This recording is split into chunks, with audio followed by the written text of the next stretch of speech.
குருப்யோ நமக. அன்பான ஆத்ம நண்பர்களுக்கு பணிவான ஆத்ம நமஸ்காரங்கள். இன்று நாம் திருப்பள்ளி எழுச்சி 2ஆம் பாடலை பார்ப்போம். அருணன் இந்திரன் திசை அணுகினன், இருள் போய் அகன்றது, உதயம் நின் மலர் திருமுகத்தின் கருணையின் சூரியன் எழவெள நயன கடிமலர் மலரமற்று அண்ணல் அங்கண்ணாம் திரள் நிறை அருப்பதம் முரள்வன இவையோர் திருப்பெருந்துறையுரை சிவபெருமானே, அருள்நிதி தரவரும் ஆனந்த மலையே, அலைக்கடலே பள்ளி எழுந்தருளாயே என்று எழுப்புகின்றார். பெருந்துறை எனும் பிறப்பருக்கும் திருத்தலத்தில் உரையும் எம் சிவபெருமானே, கதிரவனின் தேரோட்டியான அருணன் கிழக்கு திசை வந்துவிட்டான். கோடி சூரிய பிரகாசமாக ஒளிரும் நினது கருணை நிறைந்த திருமுகம் போல ஆதவனின் ஒளியின் புற இருள் அகன்று வருகின்றது. அக இருளை உன் திருவடி தரிசனம் மட்டுமே தரும் என்பது திண்ணம். பெருமானே, உனது அழகிய கண்களை போன்றே இந்த தாமரைகள் தடாகம் எங்கும் மலர்ந்து விட்டன. உமது திருவடிகளை நோக்கி திரண்டு வரும் ஜீவன்களைப் போல வண்டினங்கள் தாமரைகளில் தேன் குடிக்க திரளாக வந்து கொண்டிருக்கின்றன.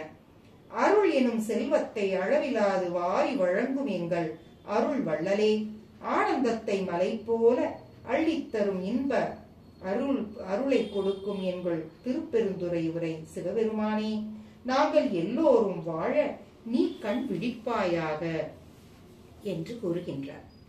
ஆண்டவனை எழுப்பும் இந்த பாடலில் மறைப்பொருளாக ஒரு செய்தியை வைத்திருக்கிறார்.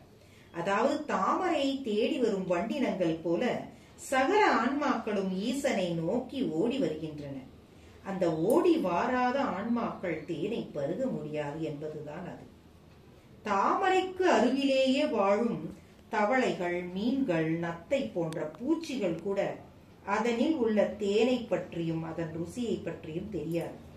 ஆனால் எங்கிருந்தோ பறந்து வரும் வண்டுக்கு தேனும் கிடைக்கின்றது, வாழ்க்கையும் ருசிக்கின்றது.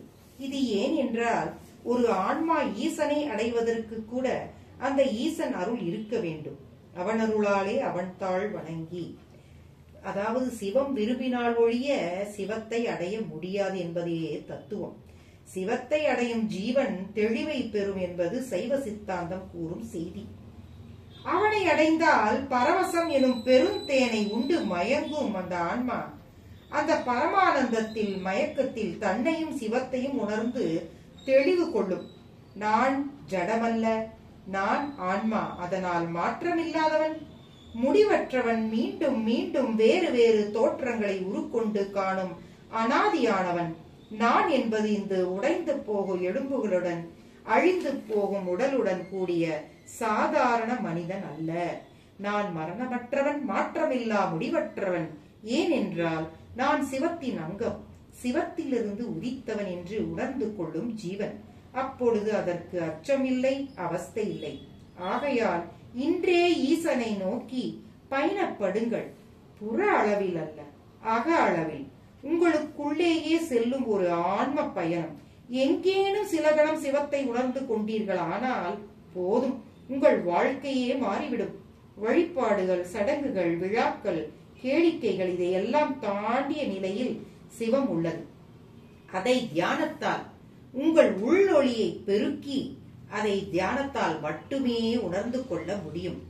அப்படி கண்டு கொண்டால் நான் உடலல்ல, அறிவல்ல, ஒருவனல்ல, பன்மையானவன். நான் பேரானந்தம், பெரும் சக்தி, பேரொளி, அகண்ட ஞானம், பேரன்பு, பெரும் கருணை. நான் இந்த உடலில் வாழ்கின்றேன், அவ்வளவுதான். அதன் வாயிலாக இந்த உலக வாழ்க்கை காண்கின்றேன். நிலை பேரான பரம்பொருளை ஒரு துளியே நான் எனும் என்று அறிந்து சிவம் எனக்குள் அடக்கம், நான் சிவத்துள் அடக்கம் என்பதை அறிந்து கொண்டால், ஜீவன் இதை உணர்ந்து கொண்டால் அது சித்தனாகும், மெல்ல சிவனும் ஆகிவிடும் என்பதே சைவத்தின் அடிப்படை. இந்த இதமான மார்கழி காலையில் எழுந்து இந்த சிவ தியானம் மேற்கொண்டு அவர் விரும்பினால் நீங்களும் சிவமாகலாம். அதற்கு அன்போடு சக ஜீவன்களை அணுகுங்கள். அதுவே சிவத்தை அடையும் எளிய வழி என்று கூறுகின்றார். வாருங்கள், நாமும் அந்த அன்பே சிவமாக இருக்கும் அந்த பரம்பொருளை அழைத்து அவர் அருள் பெறுவோமாக. ஓம் நமச்சிவாய. கிருஷ்ணார்ப்பணம்.